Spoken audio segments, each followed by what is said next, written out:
Galatia 2 ayat 15 sampai ayat 21. Menurut kelahiran kami adalah orang Yahudi dan bukan orang berdosa dari bangsa-bangsa lain. Kamu tahu bahwa tidak seorang pun yang dibenarkan oleh karena melakukan hukum Taurat, tetapi hanya oleh karena iman dalam Kristus Yesus. Sebab itu kami pun telah percaya kepada Kristus Yesus, supaya kami dibenarkan oleh karena iman dalam Kristus dan bukan oleh karena melakukan hukum Taurat.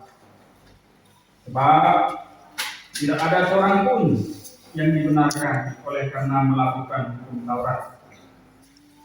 Tetapi jika kami sendiri, sementara kami berusaha untuk dibenarkan dalam Kristus, ternyata adalah orang-orang berdosa. Apakah hal itu berarti bahwa Kristus adalah pelayan dosa? Kali-kali tidak. Karena jikalau aku membangun kembali apa yang telah kurombak, aku menyatakan diriku sebagai pelanggar hukum Taurat. Sebab aku telah mati oleh hukum Taurat, untuk hukum Taurat, supaya aku hidup untuk Allah.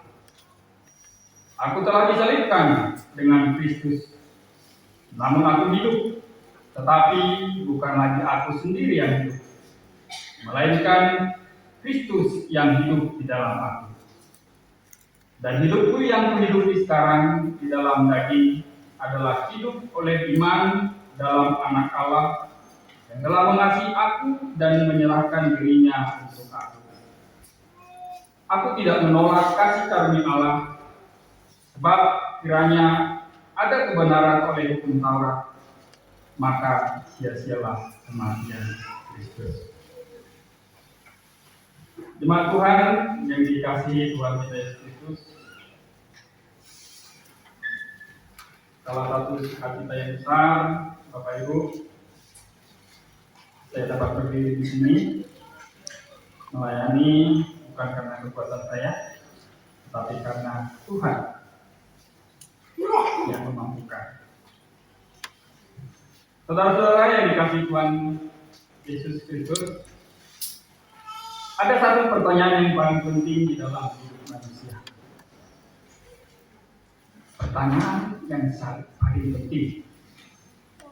Dan pertanyaan ini bukan tentang pekerjaan, bukan tentang kesehatan, atau masa depan. Tetapi pertanyaan adalah bagaimana manusia yang berdosa dapat diterima oleh Allah yang kudus. Begitu pertanyaannya Bapak Ibu. Bagaimana manusia yang berdosa dapat diterima oleh Allah yang kudus? Manusia berdosa sedangkan Allah kudus.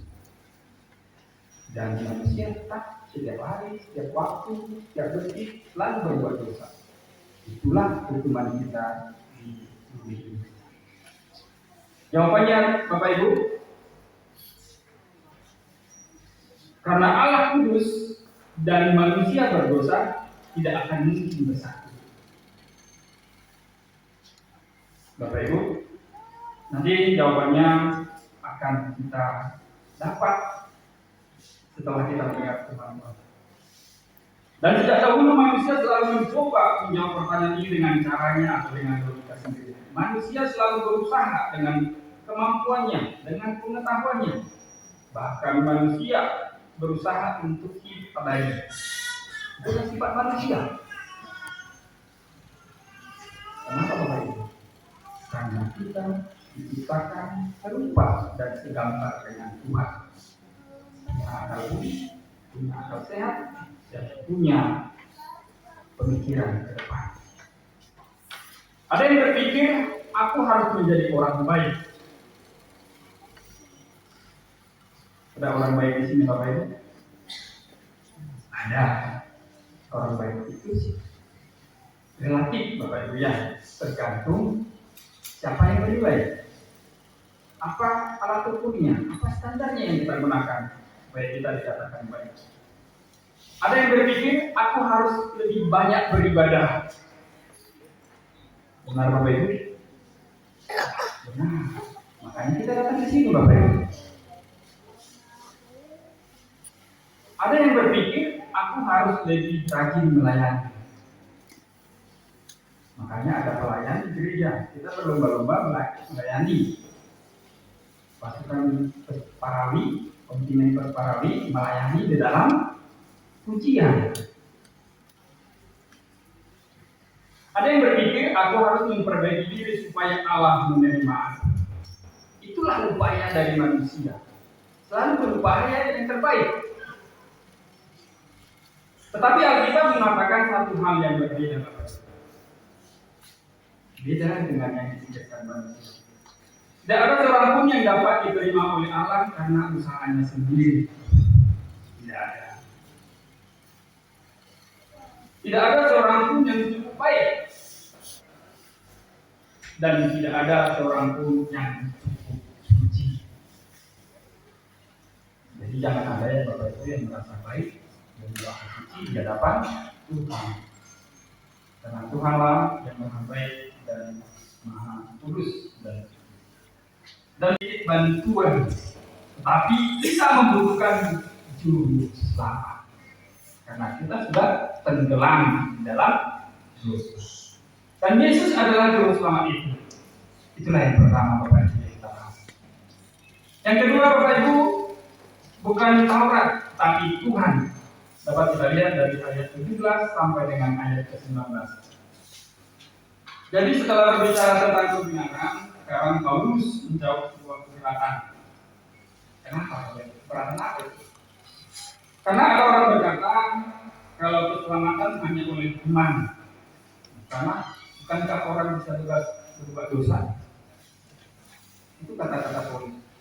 Malah keselamatan hanya oleh iman. Bukankah orang bisa berbuat dosa? Di sini Bapak Ibu Paulus memberi jawaban sekali-kali tidak. Iman yang sejati tidak menghasilkan kehidupan yang liar. Iman yang sejati itu selalu menghasilkan kehidupan yang berbuah, yang bertumbuh, yang penuh kasih. Itulah buah dari iman percaya kita kepada Tuhan. Jadi kalau kita masih belum berbuah, belum bertumbuh, belum ada kasih di dalam hidup kita, berarti kita belum beriman kepada Kristus. Ucapkan kita sebagai firman Tuhan. Karena orang percaya telah dipersatukan dengan Kristus, itu sebabnya pada ayat 19 berkata, sebab aku telah mati oleh hukum Taurat untuk hukum Taurat. Artinya hubungan Paulus dengan Taurat sebagai jalan keselamatan itu telah berakhir. Hubungan Paulus dengan Taurat sebagai jalan keselamatan itu telah berakhir. Dahulu Paulus percaya bahwa ia dapat memperoleh perkenanan dari Allah buat ketaatannya. Seperti kita Bapak Ibu, itu sifat dasar manusia. Bahwa kita percaya dengan melakukan ketaatan, kita akan memperoleh keselamatan. Ada sahabat saya, kawan saya bertanya, dia berbuat baik. Saya minta sekali dia kasih. Saya minta jersey baju dia kasih. Saya tanya, kenapa kamu baik sama saya? Mengumpulkan pahala.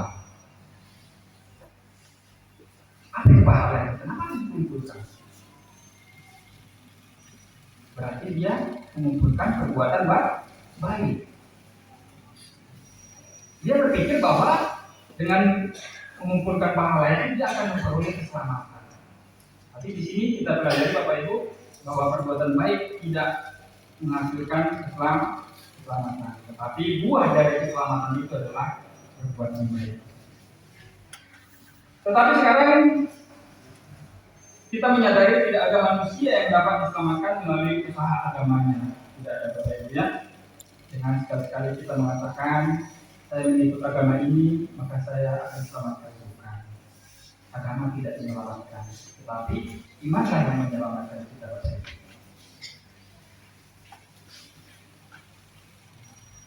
Yang menyelamatkan bukan sistem, yang menyelamatkan itu juga bukan ritual, bukan tradisi, bukan seberapa sering kita ke gereja, bukan seberapa banyak organisasi kerohanian, bukan seberapa banyak temuan-temuan pun yang kita ikuti, bukan seberapa hebat kamu bernyanyi untuk Tuhan, bukan seberapa hebat kamu berkhotbah di gereja, bukan seberapa hebat kamu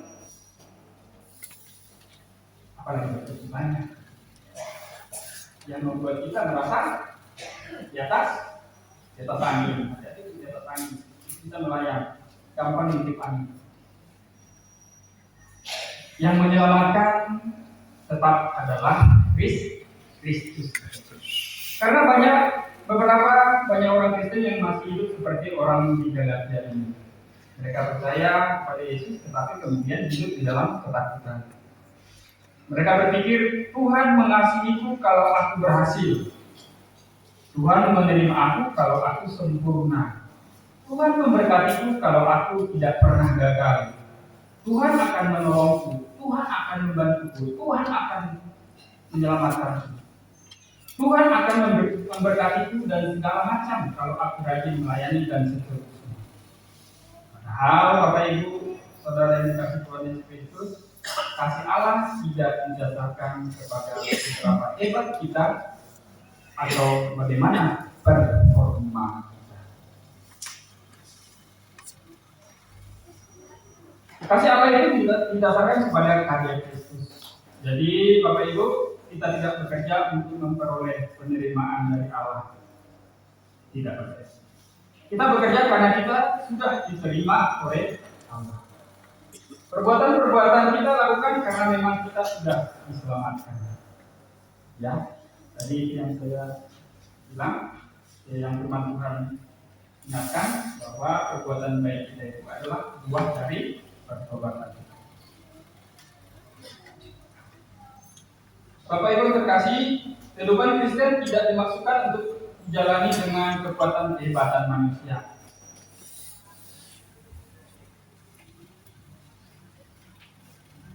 Ayat yang 20 sampai dengan 21, disinilah puncak dari perikop ini Bapak Ibu.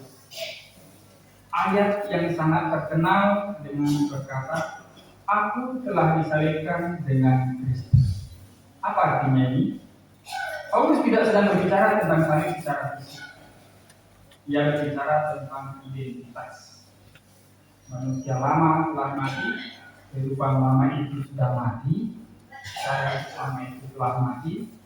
Kemudian Paulus berkata, namun aku hidup, tetapi bukan lagi aku sendiri yang hidup, melainkan Kristus yang hidup di dalam aku. Jadi inilah rahasia kehidupan kekristenan.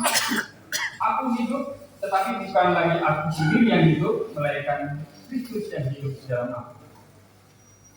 Bapak Ibu saudara yang dikasihi Tuhan Yesus Kristus, kekristenan bukan sekedar meniru apa yang Yesus lakukan. Ingat baik-baik Bapak Ibu ya. Kekristenan bukan sekedar meniru apa yang Yesus lakukan. Bukan sekedar meniru pribadi Yesus. Tetapi kekristenan adalah Yesus hidup di dalam kita. Bukan hanya meniru. Kita mungkin pernah dengar bahwa Siddhartha Gautama sangat suka dengan ajaran Kristus. Sampai dia mengatakan bahwa saya sering melihat ajaran Kristus itu bagus, baik, tetapi pengikutnya yang tidak baik. Itu kata Siddhartha Gautama. Bapak Ibu yang terkasih, kekristenan adalah Yesus hidup di dalam kita. Banyak orang mencoba hidup Kristen dengan kekuatannya sendiri. Mereka berusaha menjadi sabar, berusaha mengampuni, berusaha mengasihi, berusaha bertahan, tetapi pada akhirnya dia akan lelah. Pasti begitu. Siapa yang tahan selalu disakiti terus?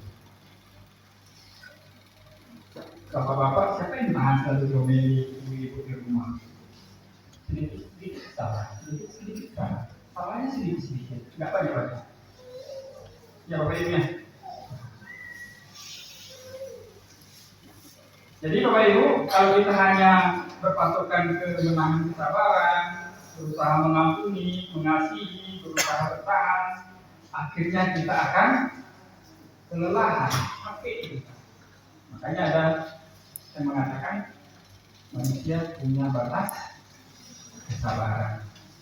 Kemudian teman kita foto kan 1 kali, 2 kali, 3 kali.